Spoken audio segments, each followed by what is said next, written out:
ഇതിലെ ചെറിയൊരു ഭൂരിപക്ഷത്തിന് അൻവർ ജയിക്കുമെന്നാണ് തോന്നുന്നത്. പക്ഷെ ഞാനൊരു BJP-ക്കാരനാണ്. പക്ഷെ 10-28,000 വോട്ട് 26,000 വോട്ട് BJP-ക്കുള്ളൂ. ബേപ്പൂരിലിപ്പം ബലാബലാകാനാണ് സാധ്യത. ജനങ്ങൾക്ക് തൃപ്തിയില്ല ഇടതുപക്ഷത്തില്. ഇവിടെ ആര് ജയിക്കാന്ന് റിയാസ് ജയിക്കും. എന്റെ രാഷ്ട്രീയമായിട്ടാ പറയണേ. അൻവർക്ക് എന്തായാലും ഞങ്ങൾക്ക് അറിയിക്കൂടില്ല അൻവർക്കാനെ. വെപ്പിന്റെ അകത്ത് LDF സ്ഥാനാർത്ഥി ജയിക്കും. അൻവറിനെ സംബന്ധിച്ചിടത്തോളം ചേലക്കരയിലെ ജനങ്ങളെ പറ്റിച്ചിട്ടാണ് വെപ്പിലേക്ക് വരുന്നത്. അൻവർ നല്ല അവസരവാദിയല്ലേ, അയാൾ ഏതൊക്കെ പാർട്ടിയിലപ്പോ തന്നെ പോയി. അൻവറിനെ ജയിക്കാനുള്ള സാധ്യത റിയാസ് നിന്നിടത്തോളം ഒരു പുരോഗമനം ഉണ്ടായില്ല. വാമ്പിച്ച് പരാജയമാണ്. വെറുതെ PR വർക്ക് അല്ലാണ്ട് ഒരു ഇതുമില്ല. ഇടതും വലുതും വന്നൊരു കാര്യമില്ല. നിങ്ങൾ ആലോചിച്ചാൽ മതി, കേരളത്തിന്റെ കടബാധ്യത എത്രയാണ്. മാറ്റം വേണമെന്നുണ്ടെങ്കിൽ കേരളത്തിൽ ഈ രണ്ടും അല്ലാത്തൊരു സാധനം വന്നേ. BJP എല്ലാ കാര്യം ഒന്നും കാണാനില്ല. ബേപ്പൂർ മണ്ഡലത്തില് ബലാബലായിരിക്കും, പക്ഷെ റിയാസിനാണ് മുൻതൂക്കം. റിയാസ് ജയിക്കാനാണ് സാധ്യത. അൻവർ പൊട്ടി പാളിസായി പോകും. ഇവിടെ ഒരു ബോർഡ് വെച്ച് റിയാസിന്റെ ഒരു ബോർഡ് ഇവിടെ ഉണ്ടെന്ന് മാത്രമേ ഉള്ളൂ. വേറെ ഒരു കാര്യം ഇവിടെ ചെയ്തിട്ടില്ല. അൻവർ ജയിക്കാനാണ് സാധ്യത. നമസ്കാരം. തെരഞ്ഞെടുപ്പ് കമ്മീഷന്റെ വിജ്ഞാപനം വന്നതോടുകൂടി കേരളം വീണ്ടും തെരഞ്ഞെടുപ്പ് ചൂടിലേക്ക് നീങ്ങുകയാണ്. ഇതിനിടെ കേരളത്തിൽ ഒരുപക്ഷെ ഏറ്റവും ആവേശകരമായ മത്സരങ്ങളിൽ ഒന്ന് നടക്കുന്ന ബേപ്പൂർ നിയോജക മണ്ഡലത്തിലാണ് ഞാനിപ്പോൾ ഉള്ളത്. ഇടതുപക്ഷ ജനാധിപത്യ മുന്നണിയുടെ സ്ഥാനാർത്ഥിയായിട്ട് മന്ത്രി PA മുഹമ്മദ് റിയാസിനെ തന്നെ അവർ പ്രഖ്യാപിച്ചു കഴിഞ്ഞു. UDF-ന്റെ സ്ഥാനാർത്ഥി മുൻ MLA PV അൻവർ ആയിരിക്കും എന്നുള്ള കാര്യവും ഏറെക്കുറെ ഉറപ്പാണ്. ഇവർ തമ്മിലുള്ള മത്സരം, രണ്ട് അധികായന്മാർ തമ്മിലുള്ള മത്സരം ബേപ്പൂരിൽ നടക്കുമ്പോൾ രാഷ്ട്രീയ കേരളം ബേപ്പൂരിലേക്ക് ശ്രദ്ധ കേന്ദ്രീകരിക്കുകയാണ്. ബേപ്പൂരിനെ സംബന്ധിച്ചിടത്തോളം പറയുകയാണെങ്കിൽ വർഷങ്ങളായി ഇടതുമുന്നണി ജയിക്കുന്ന പാരമ്പര്യമുള്ള ഒരു മണ്ഡലമാണ് ബേപ്പൂർ. മണ്ഡലം രൂപീകരിച്ചതിന് ശേഷം ഒരു തവണ മാത്രമാണ് UDF-ന് ബേപ്പൂരിൽ അധികാരത്തിലെത്താൻ വേണ്ടി കഴിഞ്ഞിട്ടുള്ളത്. എന്നാൽ അതേസമയം ഇക്കഴിഞ്ഞ തദ്ദേശ സ്വയംഭരണ തെരഞ്ഞെടുപ്പിൽ UDF-ന് വലിയ മുന്നേറ്റം ഉണ്ടാക്കാൻ സാധിച്ചു എന്നുള്ളതും ബേപ്പൂരിന്റെ ഒരു പ്രത്യേകതയാണ്. മൊത്തം തദ്ദേശ സ്ഥാപനങ്ങളുടെ മൊത്തം വോട്ടിംഗ് നില എടുത്ത് പരിശോധിക്കുകയാണെങ്കിൽ കേവലം 1000 ചില്ലാനം വോട്ടിന്റെ മാത്രം ലീഡാണ് LDF-ന് ബേപ്പൂരിൽ ഇപ്പോൾ ഉള്ളത് എന്നുള്ളത് ഇടതുമുന്നണിയുടെയും സംഘടിപ്പ് വർദ്ധിപ്പിക്കുന്നുണ്ട്. ഈ ഒരു സാഹചര്യത്തിൽ ബേപ്പൂരിൽ ഈ രണ്ട് UDF-ലെയും LDF-ലെയും കരുത്തന്മാരെ തമ്മിൽ മത്സരിക്കുന്ന ബേപ്പൂരിൽ ജനം ആർക്കൊപ്പമായിരിക്കും? മറുനാടൻ ഇപ്പോൾ അന്വേഷിക്കുന്നത് അതാണ്. ബേപ്പൂരിലെ ജനങ്ങളോട് നമുക്ക് ചോദിക്കാം ഇത്തവണ ബേപ്പൂരിന്റെ മനസ്സിൽ എന്താണെന്നുള്ളത്. ഇതിലെ ചെറിയൊരു ഭൂരിപക്ഷത്തിന് അൻവർ ജയിക്കുമെന്നാണ് തോന്നുന്നത്. പക്ഷെ ഞാനൊരു BJP-ക്കാരനാണ്. പക്ഷെ 10-28,000 വോട്ട് 26,000 വോട്ട് BJP-ക്കുള്ളൂ. പക്ഷെ അൻവർ കഴിഞ്ഞ പ്രാവശ്യം 28,000 വോട്ടിന് ജയിച്ച ആളാണ് റിയാസ്. അപ്പൊ കടുത്തൊരു മത്സരമാണ് ഇപ്പോൾ അൻവർ വന്നാൽ ഉണ്ടാകല്. എന്നാലും ചെറിയൊരു വോട്ടിന് റിയാസ് ജയിക്കുമെന്നാണ് എൻ്റെ ഒരു വിശ്വാസം. ജയിക്കുന്നു, അങ്ങനെയാണ് എൻ്റെ ഒരു വിശ്വാസം. റിയാസ് ജയിക്കും.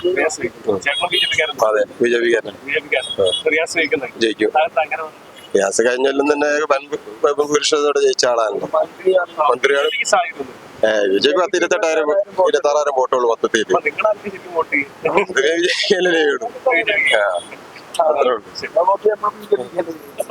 അതെ, ഈ കുറഞ്ഞ വോട്ട് ജയിക്കുന്നു വിചാരിക്കുന്നതാണ്. ബേപ്പൂരിലിപ്പം ബലാബലാകാനാണ് സാധ്യത. ആര് ജയിക്കുന്ന ഉറപ്പിച്ച് പറയാൻ പറ്റില്ല. അങ്ങനത്തെ കണ്ടീഷനിലല്ല. കാരണം ജനങ്ങൾക്ക് തൃപ്തിയില്ല ഇടതുപക്ഷത്തില്. ഇപ്പോഴത്തെ MLA-നോടല്ല. അയാള് ഷോ ആക്കാൻ പറ്റിയ കാര്യങ്ങളൊക്കെ ചെയ്തിട്ട് വലിയ പദ്ധതികളൊന്നും വന്നില്ലെങ്കിലും ഒക്കെ ഒന്ന് വൃത്തിയാക്കിയിട്ടുണ്ട്. അടിച്ചേരി ക്ലീൻ ആക്കിയ മാതിരി റോഡ് സൈഡ് ഇന്റർലോക്ക് ഇട്ട് വരച്ച്, പിന്നെ മോശമായിട്ട് കുറച്ച് വലിയ പദ്ധതികളൊന്നും കൊണ്ടുവന്നില്ല ഇവിടെ ബേപ്പൂര്. ഇവിടെ ആര് ജയിക്കാന്ന് റിയാസ് ജയിക്കും. ഒന്നും പറയാനല്ല, ഇവിടെ ഇടതുപക്ഷം തന്നെ ജയിക്കുന്നുള്ളൂ. ഇടതുപക്ഷം തന്നെ കൊണ്ട് നടന്നതിലുള്ള പുരോഗതി ഓരോ കൊണ്ടാണുള്ളത്. റിയാസിനെ കൊണ്ടാണുള്ളത് കൂടുതൽ നല്ല പുരോഗതികളൊക്കെയുള്ളത്. അതാണ് മന്ത്രി നൽകുന്നല്ല, നല്ലൊരു മനുഷ്യനാണ് അയാൾ. അത് റിയാസ് തന്നെ ജയിക്കും. സാഹചര്യങ്ങൾ ആലോചിച്ചാൽ പോലെ ഇവിടെ ബേപ്പൂർ വികസനങ്ങൾ ഏതൊക്കെയാന്നുള്ളത് നോക്കിയാൽ പോലെ. കാരണം അൻവർക്ക് ഇവിടെ ഉള്ള ആളല്ല. അൻവർക്ക് തന്നെ മുൻകാല ചരിത്രം എല്ലാവർക്കും അറിയാം. അപ്പൊ അതിന്റെ ഒരു സാഹചര്യം എന്റെ രാഷ്ട്രീയമായിട്ടാ പറയണേ. അൻവർക്ക് എന്തായാലും ഞങ്ങൾക്ക് അറിയും കൂടില്ല അൻവർക്കാനെ. കാരണം ബേപ്പൂർ മണ്ഡലത്തിൽ വന്നിട്ട് ഞങ്ങളോട് വോട്ട് ചെയ്യുന്നത് അൻവർക്ക് എന്താ ഞങ്ങൾക്ക് അറിയണ്ടേ. ഞങ്ങൾക്ക് അറിയാം. പറയാത്ത സ്ഥാനാർത്ഥിയെ കുറിച്ച് എനിക്ക് താല്പര്യം. ഇവിടെ റിയാസ് വിജയിക്കുള്ളൂ. റിയാസ് എന്നല്ല, LDF-ന്റെ ഏതൊരു സ്ഥാനാർത്ഥി വന്നാലും ബേപ്പൂരിന്റെ അകത്ത് LDF സ്ഥാനാർത്ഥി ജയിക്കും. അൻവറിനെ സംബന്ധിച്ചിടത്തോളം ചേലക്കരയിലെ ജനങ്ങളെ പറ്റിച്ചിട്ടാണ് ബേപ്പൂരിലേക്ക് വരുന്നത്. അത്ര തന്നെയുള്ള ബേപ്പൂരിലെ ജനങ്ങളും അൻവറിനെ പറ്റി മനസ്സിലാക്കിയിട്ടുണ്ടായി. അത്ര ആ രീതിയിലൊക്കെ ജനങ്ങള് സ്ഥാനാർത്ഥിത്വമായിട്ട് ബന്ധപ്പെട്ട് അൻവറിനോട് പ്രതികരിക്കുള്ളൂ. അതിന്റെ അപ്പുറത്തേക്ക് UDF-ന് കിട്ടിക്കൊണ്ടിരുന്ന വോട്ട് കൂടി ഇത്തവണ LDF റിയാസിന് കിട്ടുന്ന ഒരു സാഹചര്യമാണ് നിലവിൽ ബേപ്പൂരിനകത്തുള്ളത്. 100% റിയാസ് ജയിക്കുന്നുള്ള ഷുവറല്ല. യാതൊരു സംശയമില്ല. ഒരു മന്ത്രി എന്നുള്ള നിലയിൽ റിയാസിന് എത്ര മാർക്ക് കൊടുക്കും? മന്ത്രി എന്നുള്ള 100 മാർക്ക് കൊടുക്കാം. 100 മാർക്ക് കൊടുക്കാം. ബേപ്പൂരിലെ റിയാസ് തന്നെ ജയിക്കും. ബേപ്പൂർ ശക്തമായിട്ട് ഇടപെട്ടിട്ടുണ്ട്, ഓരോ വിഷയത്തിലും ഇടപെട്ടിട്ടുണ്ട്. അപ്പൊ അൻവറിന്റെ സ്ഥാനാർത്ഥികൾക്ക് അൻവറിനെ എങ്ങനെ നോക്കിക്കാം? അൻവർ എന്ന് പറഞ്ഞ അവസരവാദിയല്ലേ. അയാൾ ഏതൊക്കെ പാർട്ടിയിലിപ്പോ തന്നെ പോയി, DMK പോയി, അവിടുന്ന് കൂട്ടായിട്ട് പിന്നെ മറ്റേ തൃണമൂലിൽ പോയി. അപ്പൊ അങ്ങനെ ഒരുപാട് പാർട്ടിയിൽ പോയി. പിന്നെ ആരും കൂട്ടാഞ്ഞപ്പോ തൃണമൂലിന്റെ കേരള ഘടകം തന്നെ പറഞ്ഞു ഞങ്ങള് യോജിക്കില്ല എന്നുള്ളത്. അൻവറിനെ ഞങ്ങള് അംഗീകരിക്കില്ല എന്നുള്ളത് കേരള ഘടകം പറഞ്ഞല്ലോ. നമ്മൾ സ്ഥാനാർത്ഥിയാക്കുകയാണെങ്കിൽ ഞങ്ങൾ നിൽക്കില്ല എന്നുള്ളത്. അപ്പൊ അൻവർ എന്ന് പറയുകയാണെങ്കിൽ ഇപ്പോ ഇവിടെ ഉപതെരഞ്ഞെടുപ്പ് നടന്നു ചേലക്കര മണ്ഡലത്തിൽ പോയി അവിടുത്തെ വോട്ടർമാരോട് എന്താ പറഞ്ഞ്, ഞാൻ വീടില്ലാത്തവർക്കൊക്കെ വീട് ശരിയാക്കി തരാം എന്നൊക്കെ പറഞ്ഞ് അവിടെ ഉള്ള ആളുകളെ വീട് പൊളിപ്പിച്ചിട്ട് അവർക്ക് തീരാ ദുരിതത്തിലാക്കിയാണ്ട് തിരിച്ചു പോന്നാ ഇപ്പോഴും അവിടെ പൊളിച്ചു കിടക്കുക, വീട് ഒന്നും ചെയ്തു കൊടുത്തില്ല. അപ്പൊ ഇങ്ങനെ ആളുകളെ പറ്റിക്കുന്ന ഒരു അവസരവാദി എന്നല്ലാതെ ഒന്നുമില്ല. അവനാന്റെ കാര്യം നടപ്പിലാക്കാൻ കഴിയാത്തതുകൊണ്ട് അവനാന്റെ കള്ളക്കടത്തോ അല്ലെങ്കിൽ അതുമായി ബന്ധപ്പെട്ടുകൊണ്ട് എന്തെങ്കിലുമുള്ള വിഷയങ്ങൾ നടപ്പിലാക്കാൻ വേണ്ടിയിട്ടല്ലേ ഇടതുപക്ഷത്തുനിന്ന് പോകുന്നത്. ഇടതുപക്ഷത്തുനിന്ന് പോകുന്നതിന്റെ ഒരു കാരണം പറയണ്ടേ? എന്താണ് ഒരു ന്യായം പറയാനുള്ളത്? ഇടതുപക്ഷത്തുനിന്ന് ഞാൻ ഇന്ന കാരണം കൊണ്ടാണ് പോകുന്നത്, അല്ലെ ഇടതുപക്ഷത്തിന്റെ ഭരണം മോശമായതുകൊണ്ടാണ് ഞാൻ പോണത്, എന്തെങ്കിലും ഒന്ന് പറയണ്ടേ? അൻവറിനെ ജയിക്കാനുള്ള സാധ്യത. അതായത് വേപ്പൂരിന്റെ ഒരു വികസനവും വന്നിട്ടില്ല. വേപ്പൂര് കണ്ടില്ലേ, അവിടെ എന്തോ മറ്റേ ബോട്ടിന്റെ പരിപാടി, മറ്റു ജനങ്ങളെ പറ്റിക്കാം, പിന്നെ അവിടെ പഴയ പാലത്തുമേൽ പെയിന്റ് അടിക്കുക, ഇങ്ങനൊക്കെ അല്ലാതെ വേറെ ഒന്നും കാണില്ലല്ലോ. ഇവിടെ എവിടെ വികസനം വന്നില്ല. ഒരു മന്ത്രി എന്നുള്ള നിലയിൽ റിയാസിന്റെ മോശമാണ്, പരാജയമാണ്, മോശം. അൻവർ ജയിക്കാനാ സാധ്യത. എന്താ പറയുന്നത്? മുഹമ്മദ് റിയാസ് ജയിക്കും. കണ്ടമാനം വികസനം കൊണ്ടുവന്നിട്ടുണ്ട്.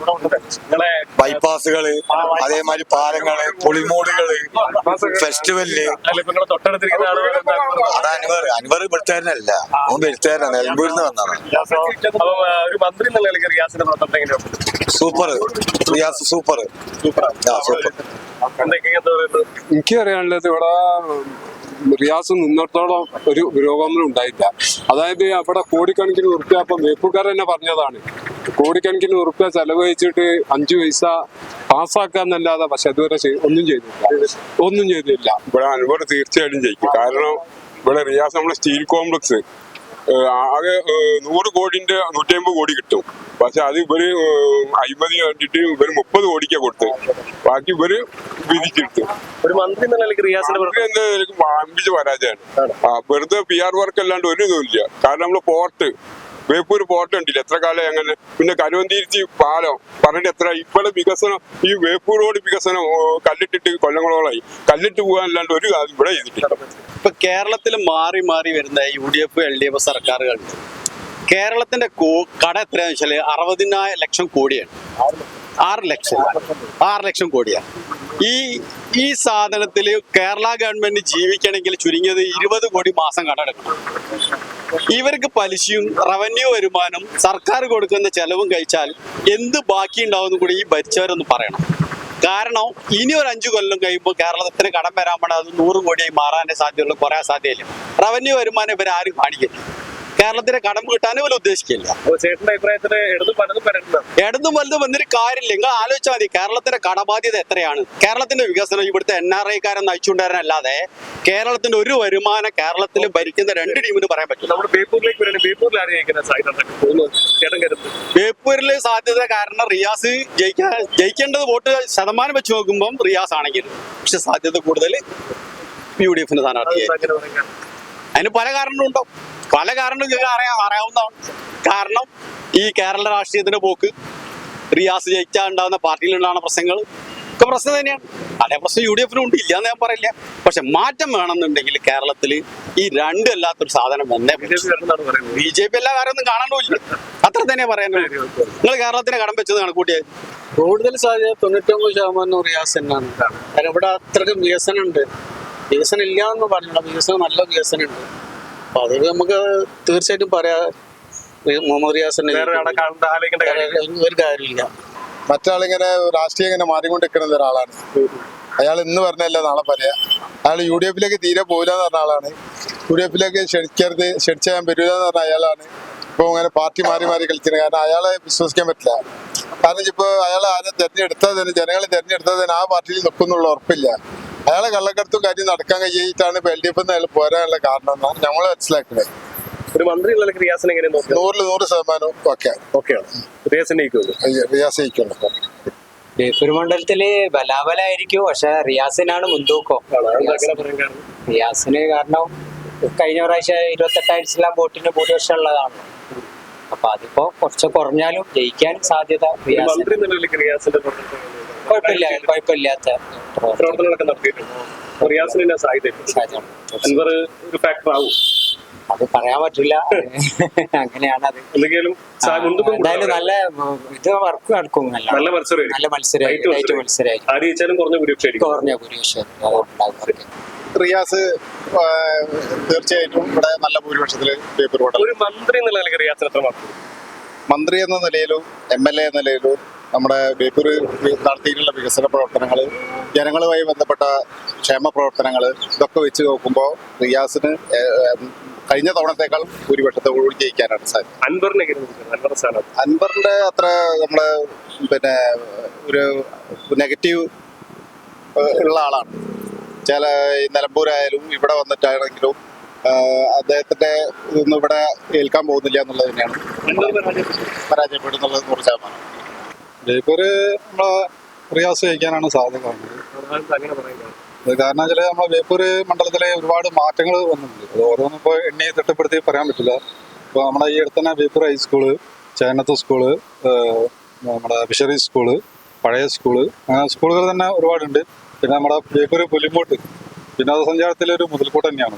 വളരെ ഒരു മന്ത്രി എന്നുള്ള റിയാസ് എത്രമാണ്? റിയാസിന് മന്ത്രി എന്ന നിലയ്ക്ക് 100 മാർക്കെന്ന് കൊടുക്കാം. അൻവറാണ് എതിർ സ്ഥാനാർത്ഥി, വലിയ UDF പ്രധാനപ്പെട്ട നേതാവാണ്. അപ്പൊ അതുകൊണ്ട് തന്നെ കേരളം ഒറ്റുപോകുന്ന ഒരു മത്സരമാണ്. അപ്പൊ അൻവറിന്റെ സ്ഥാനാർത്ഥിത്വം, അൻവർ ജയിക്കാൻ എങ്ങനെ അൻവറിന്റെ സാധ്യതയാണ്? അൻവറിന്റെ സാധ്യത എന്ന് പറഞ്ഞാൽ അൻവർ ആദ്യം ഇടതുപക്ഷത്തിന്റെ കൂടെ നിന്ന് ഒരു സുപ്രഭാതത്തില് ഇടതുപക്ഷത്തെ തള്ളി പറഞ്ഞ് UDF ഭാഗമാണോ എന്ന് വെച്ചാൽ ഇന്നോ അവര് പൂർണ്ണമായിട്ട് UDF ഭാഗമാക്കി ഉൾക്കൊണ്ടില്ല. അങ്ങനെ നിൽക്കുന്ന ഒരു ആളാണ്. ബേപ്പൂർ മണ്ഡലത്തെ അൻവറാന്നുള്ളൊരു പ്രത്യക്ഷത്തിൽ ഒരു സൂചന മാത്രമേ ഉള്ളൂ. പക്ഷെ അവര് ഒരിക്കലും അംഗീകരിച്ചിട്ടില്ല അൻവറാണ് സ്ഥാനാർത്ഥി എന്നുള്ളത്. എന്തായാലും ഇവിടെ റിയാസിന് കഴിഞ്ഞ വർഷത്തെ 29,000 കൂടുതൽ ഭൂരിപക്ഷത്തിൽ ഇവിടെ വിജയിക്കാനാവുന്നതാണ് ബേപ്പൂരിലെ വോട്ടർ എന്നാണ് ഒക്കെ പറയുന്നത്. റിയാസ് ജയിക്കാനാണ് സാധ്യത. അത് നല്ല നേട്ടങ്ങളൊക്കെ ഉണ്ട്. റോഡ് പണി ഞങ്ങൾ വിചാരിച്ചത് എല്ലാ സ്ഥലത്തും വരാനും എല്ലാത്തിനും നല്ലൊരു ആളാണ്. നല്ല മന്ത്രിയാണ്. റിയാസ് ജയിക്കാനാണ്. റിയാസ് ഇവിടെ അത്രയും വലിയ വികസനങ്ങൾ ചെയ്ത് നല്ല രീതിയിൽ പ്രവർത്തിക്കുന്ന ഒരാളാണ്. ഏറ്റവും അൻവറാണ് സ്ഥാനാർത്ഥി UDF. അപ്പൊ അൻവറിന്റെ സ്ഥാനാർത്ഥിത്വം ഭീഷണിയാവുന്ന വരുന്നു. ഒരു ഭീഷണിയില്ല. അൻവർ പൊട്ടി പാളിസായി പോകും. പാളിസാവും. കാരണം ബേപ്പൂരിന്റെ പെരുമേനെ ലോകം അറിയിച്ചത് മന്ത്രി ഉണ്ടെങ്കിൽ റിയാസാണ്. ഇപ്പം UDF സ്ഥാനാർത്ഥി അൻവർ ആയിരിക്കും എന്നാണ് പറയുന്നത്. കാട്ടുകളെ പിന്നെന്താ പറയണ്ടേ, പറ്റി അത്ര തന്നെ പറയാനുള്ളൂ. സാധ്യത അൻവർ ജയിക്കാനാണ് കൂടുതൽ സാധ്യത. അതെന്ന് പറഞ്ഞാൽ കഴിഞ്ഞ കോർപ്പറേഷൻ തെരഞ്ഞെടുപ്പ് കഴിഞ്ഞിട്ട് LDF UDF ആയിട്ട് കുറഞ്ഞ വോട്ടിനുള്ള വ്യത്യാസമുള്ളൂ. 1300 വോട്ടിന്റെ വ്യത്യാസമുള്ളൂ. അതുകൊണ്ടിട്ട് അൻവർ ഇവിടെ ജയിക്കാൻ സാധ്യത കാണുന്നുണ്ട്. പ്രവർത്തനം തീരെ പോരാ, വളരെ മോശമാണ്. ഹാർബർ ബാക്കിയുള്ള ഇവിടെ അങ്ങനത്തെ ഒരു പുരോഗമനമായിട്ടോ യാതൊന്നും ഇല്ല. പിന്നെ ഇവിടെ ഒരു ബോർഡ് വെച്ച് റിയാസിന്റെ ഒരു ബോർഡും ഇവിടെ ഉണ്ടെന്ന് മാത്രമേ ഉള്ളൂ. വേറെ ഒരു കാര്യം ഇവിടെ ചെയ്തിട്ടില്ല. കണ്ടമാനം ഫാക്ടറി കാര്യം 10 കൊല്ലത്തിനടുത്ത് കൂട്ടിയില്ലേ, ഓട്ട് കമ്പനി, മറ്റേ സ്റ്റീൽ കോംപ്ലക്സ്, ഇതുപോലെ പല കാര്യങ്ങളും. അൻവർ കൂടുതൽ അൻവർ ജയിക്കാനാണ് സാധ്യത.